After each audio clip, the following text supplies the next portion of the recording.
चुरचानपुर मैते लेकाय पतादार एसोसिएशन की प्रेसिडेंट होना थोमी ओइजबनी अदुगा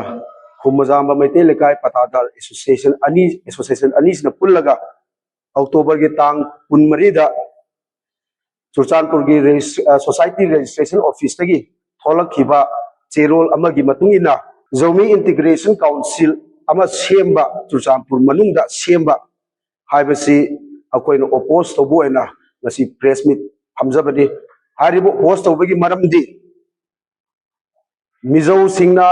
greater mizoram extend toba asigi pandam moina koina maming uba aduga mizo integration haribo word asiga meaning chana na leiriba koigi churchanpur district ta leiriba mizo mayam asi moina khomjal laga churchanpur asi greater Mizoram असिगी पांडम असिदा मोना अहानबो ओइना सि notice थोलकपनी हारिबा चेरोल असि RL Haokip अमसुंग मागी follower Kharna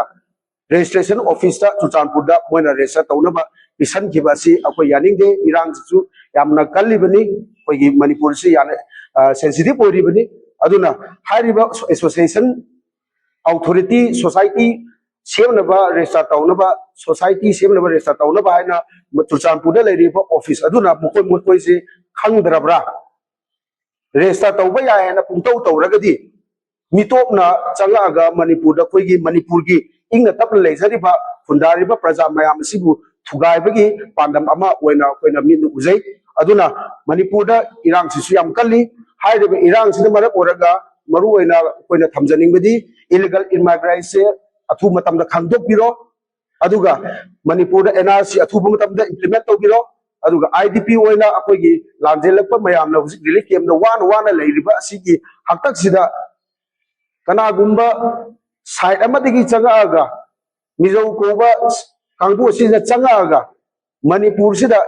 Manipur की इंटीग्रिटी काइनबगी दमकता मोइना सिलैबा खुजिन थौरांग असि अखोई लुप अनि सिना यानिंगदबा हाइना फोंदोक ओइना ngasi प्रेस मीट फमजबनी अदुगा पिया लेरिबा लेबाक असिगी गवर्नर दसु अखोई अकनबा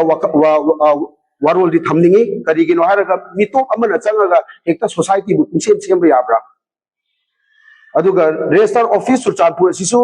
सुगुम्बसे खंदोक्तबिदा सोसाइटी से पुंसेम सेमबा तारगदी मणिपुर से मचे ताना काइबिगी फिगम मसु लै पुइना तासलागदी मोइना हायेन कोना मकोई लमनी अखोई ने रेस्टा तौग्रिबा चेरोन सिना साखीनी हारप तारगदी अखोई करी तौगदोबा अदुगु मियें कोई सरकार नसु अथु मतमदा मियें चंसनंगी करिगुंबा अथु मतम मियें चंगबिदब तारगदी